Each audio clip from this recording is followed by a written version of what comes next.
again, I'm your host, John, and welcome to another edition of the Subcontinent, the program that explores all issues and matters related to 7 countries in South Asia. So sit back, relax, and let's start the show. In this edition of the Subcontinent, we will be examining the case of Rohingya persecution brought by Gambia against Myanmar in the International Court of Justice. And we shall look into the much controversial commercial surrogacy of India. The persecution of Muslim Rohingya minority of Myanmar has been an astonishing crisis that the world has witnessed over the past few years. Their future still remains uncertain, even after the Gambia brought Myanmar to the International Court of Justice over gross human rights violations by the Myanmar military and government. Even though the ruling was in Rohingya community's favor, justice is far from sight, as over 1 million Rohingya still remain not only stateless, but live under dire conditions in crowded, makeshift camps in Bangladesh. Gambia brought the genocide case against Myanmar to the World Court of Justice. In the case, Myanmar was indicated for trying to destroy the Rohingya as a group in whole or in part by the use of mass murder, rape and other forms of sexual violence. The military forces of Myanmar have raped and killed scores of Rohingya. Over 700,000 were pressured to leave the country in the ruthless crackdown in 2017. Many fled to Bangladesh, where as many as 1.1 million Rohingya now live in temporary camps. In January 2020, the United Nations International Court of Justice ruled in favor of Gambia. The court's ruling reinforces the universality of human rights and the rule of law. It has ordered Myanmar to protect Rohingya Muslims from genocide using all measures possible in its power. The Republic of the Union of Myanmar shall, in accordance with its obligations under the Convention on the Prevention and Punishment of the Crime of Genocide, in relation to the members of the Rohingya group in its territory, take all measures within its power to prevent the commission of all acts within the scope of Article 2 of the Convention. The court's precedent-setting ruling called the remaining 600,000 Rohingya in Myanmar extremely vulnerable to military violence.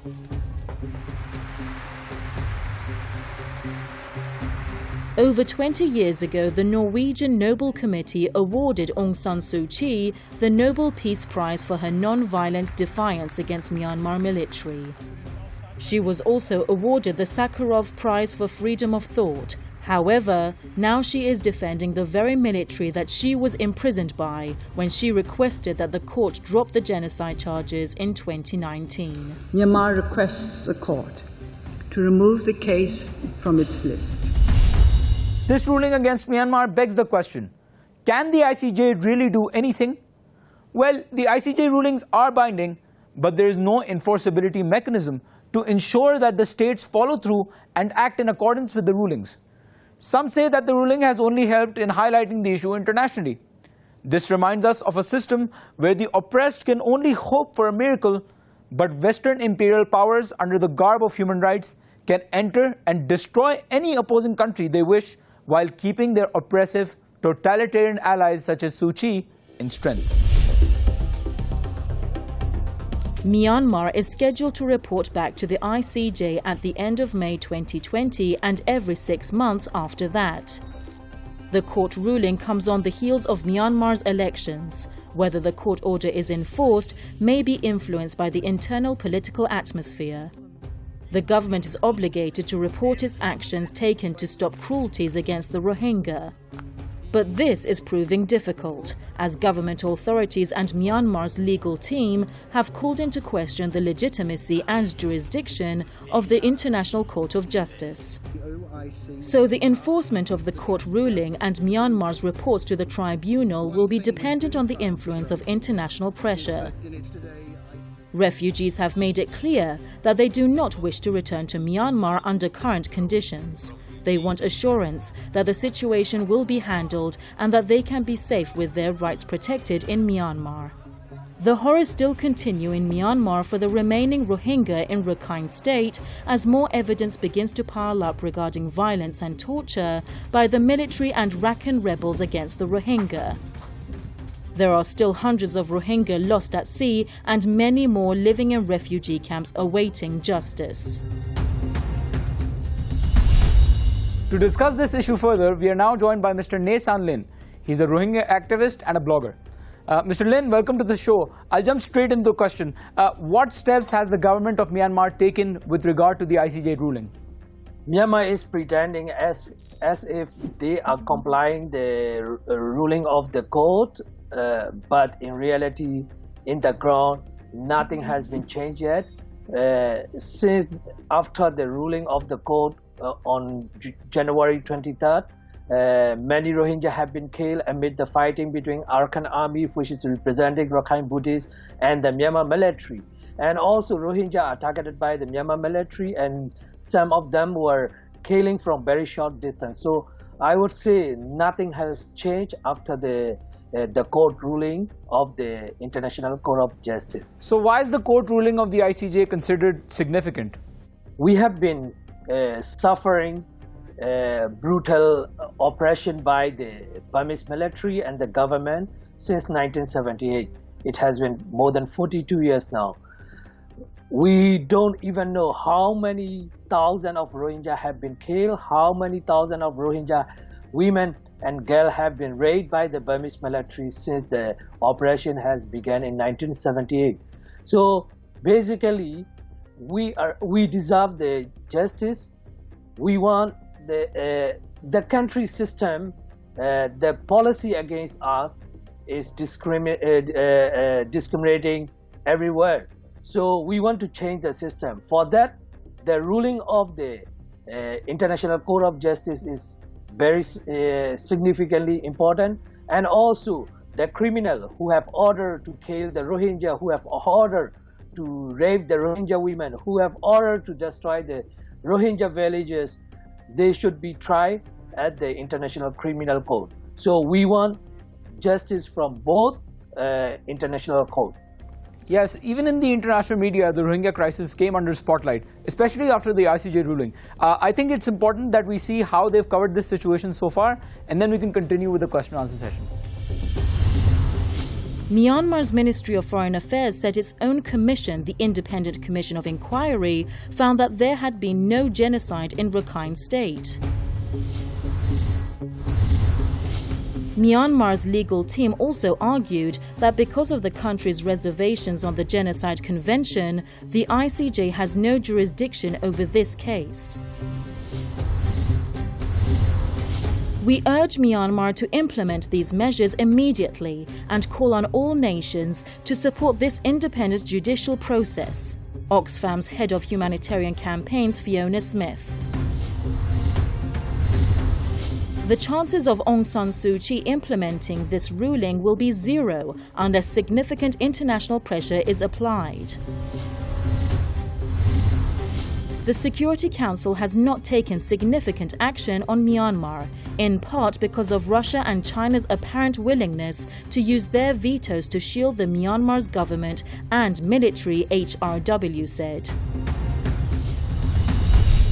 Thank you, Mr. Lin, for staying with us, and welcome back, audience.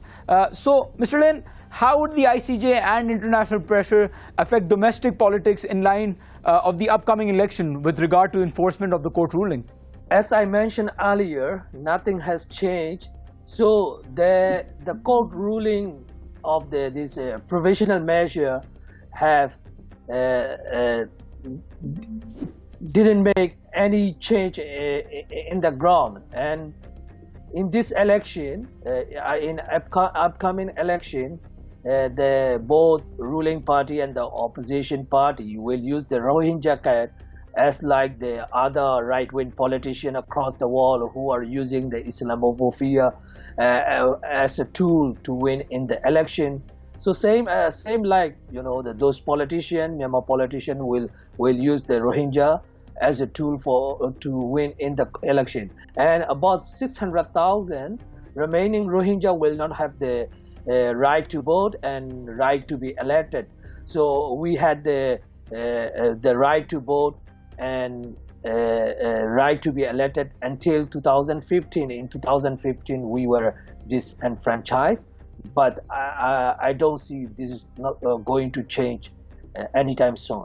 All right, what about the Rohingya refugees? How have they responded to the ICJ court ruling?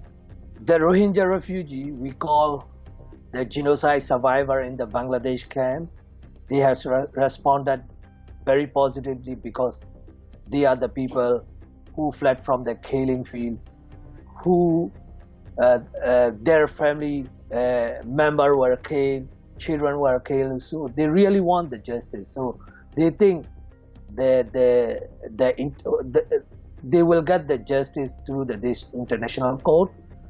And I was in the court when the judge delivered this order, the provisional measure.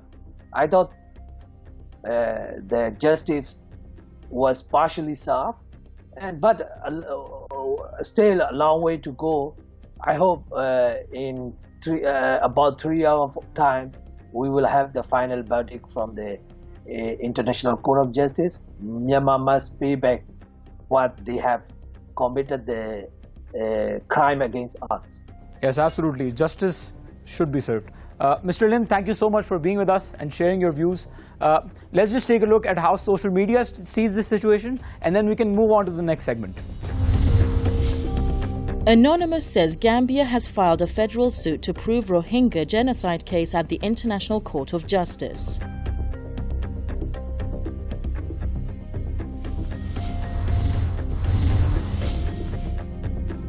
Kenneth Roth has talked about a harrowing video of Rohingya refugees watching the International Court of Justice ruling and thinks that Myanmar needs to be protected from further atrocities.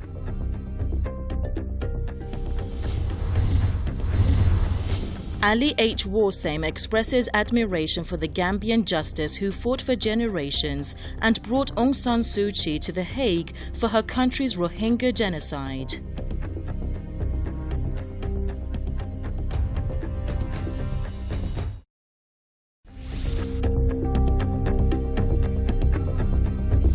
Thousands of surrogate babies are born in India every year.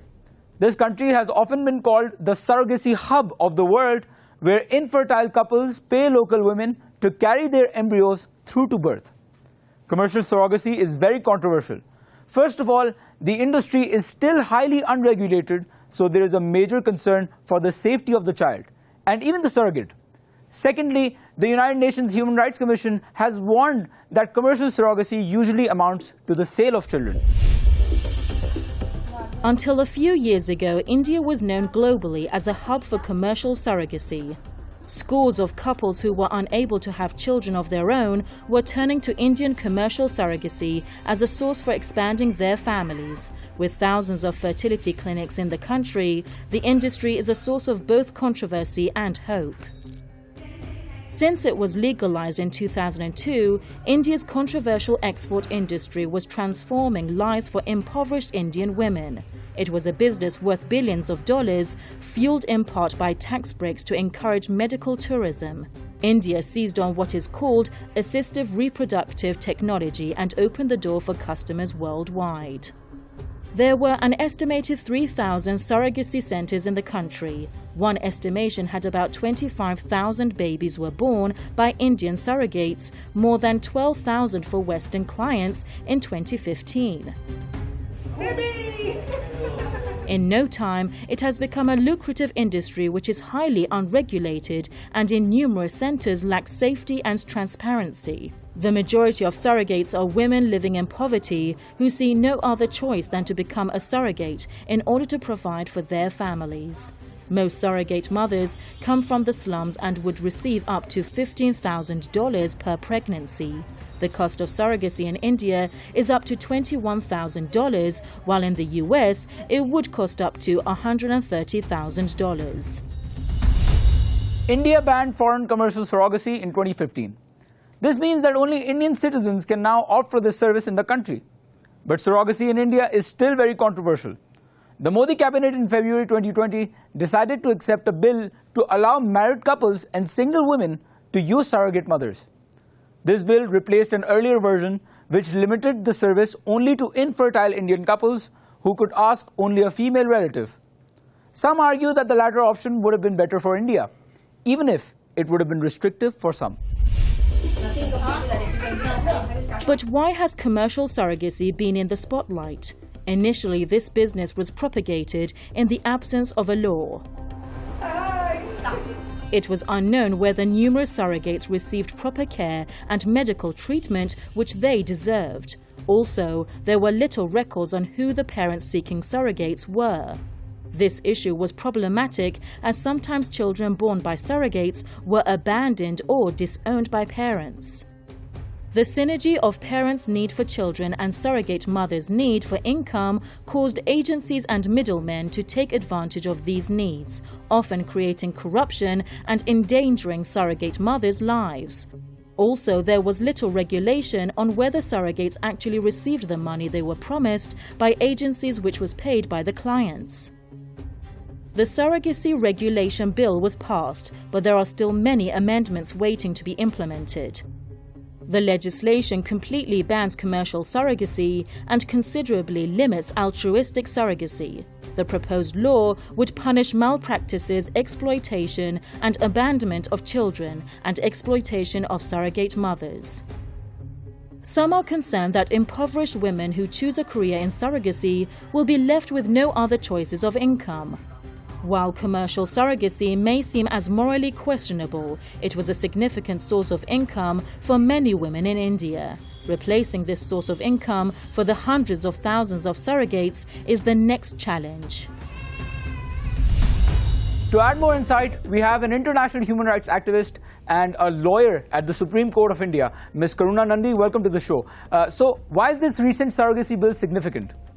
The reason the commercial surrogacy bill of 2019 is extremely significant is because it makes commercial surrogacy illegal, firstly. Secondly, it takes away from single mothers the ability to have a surrogate in order to have a child.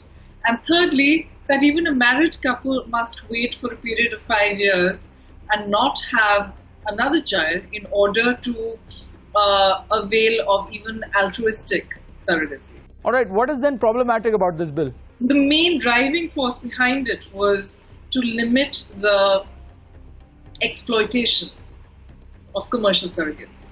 But nobody really asked the commercial surrogates. Take, for example, a situation where I am a mother who, say, wants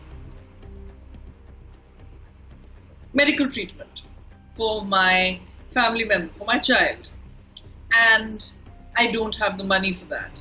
In a society that doesn't have the ability or the willingness to, but not the ability perhaps, to expand my choices and to enable me to get that very expensive, say, treatment for my child, the best treatment. Maybe I want to go to a very good hospital and not just a government hospital. In such a society, would it be right to constrain my choices further and disable me from having a surrogate, giving birth to a child through surrogacy and making that money if there is no health damage to my body? If I am otherwise a healthy woman, if I haven't otherwise given birth to surrogates. Now the thing is that, of course, there is also a lot of exploitation that happens. This is very important to remember, right? But until we ask the people who we are purporting to speak for, how can we know in what way the exploitation happens and what is required to be done to curb the exploitation, or whether the practice should be done away with entirely? That kind of survey and that kind of study hasn't really been done. So I think this is a really significant problem with the bill. All right, Ms. Nandi, for more analysis, I would like you to see how global media has followed through with the surrogate industry of India. And then we can come back to the question answer session. Women from economically backward sections earn 10 years' worth their salary by renting their wombs. New Delhi says the legislation is aimed at dismantling the booming rent-to-womb industry that is estimated to be worth some 3.3 billion euros annually. A particularly heart-rending case, the baby was born with Down syndrome to a surrogate and was rejected by his parents-to-be. The surrogate mother brought up the child. The Union Cabinet approved the Surrogacy Regulation Bill 2020, allowing a willing woman to be a surrogate mother. The bill would benefit widows and divorced women besides infertile Indian couples. Commercial surrogacy will be prohibited, and ethical surrogacy to Indian married couples and Indian single women will be allowed on fulfillment of certain conditions. Okay, welcome back to the show. Ms. Nandi, some critics argue that the proposed bill is unconstitutional as it violates personal liberties guaranteed in the Indian Constitution. What is your opinion on that? Look, I'm a lawyer, so I could argue both sides, but I'm presuming that what they're adverting to, what they're pointing to, is the fact that women under our Constitution have a right to our own bodies. That Article 21, the right to life, is also the right to bodily integrity, the right to autonomy. This is something that has been explicitly articulated by 9 judges of our Supreme Court in the Justice Puttaswamy judgment. The right to autonomy is not something that is fully exercised in such situations because there's a kind of economic coercion that comes in and there's a kind of familial coercion that comes in. So I think that this is something that could be argued both ways. But as I said previously, I think the decision here should be in the hands of the people that are sought to be protected, which is the commercial surrogates. I think that is the most important thing. But also let us not forget that there is an Article 14 problem. And Article 14 in our Constitution is the right to equality, the right for similarly placed people to be treated similarly. Could you please elaborate more on the Article 14 and how it relates to all of this? If a married couple who has only been married, say, 1 year and knows that they cannot conceive, wants to have a child, versus a married couple that that has been married for 5 years, say, right, and knows that they can't have children and they want to have a child. What is the difference there? Why should the couple who has been married 5 years be privileged over the couple that has been married 1 year? Secondly, there is lots of evidence to demonstrate that single mothers by choice are equally good parents to married couples. This is a little more controversial. So I think that there are these various constitutional problems in this bill which have not been addressed and have not been thought out. But the trouble is that to challenge such a bill after the fact, after it's been passed, is much more difficult than having a constitutional bill drafted in the first place. I would reserve my opinions on that. But thank you, Ms. Nandi, for being with us and sharing your views. Let's see how social media sees this situation before we end this program. Matthew has tweeted about India's restrictions on fertility tourism, underlining that $400 million per year are being spent by couples from abroad.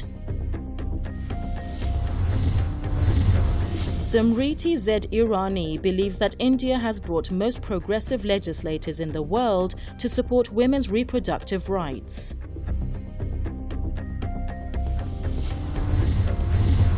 Narendra Modi says the bill will regulate surrogacy across India and prohibits commercial surrogacy. And that was our episode covering the ICJ ruling in favor of Rohingya and the Indian surrogate industry. To watch bits of our episodes and more updates, follow us on our social media platforms and make sure to give us feedback about what you think. We'll meet the same time, same day next week. Thanks for watching.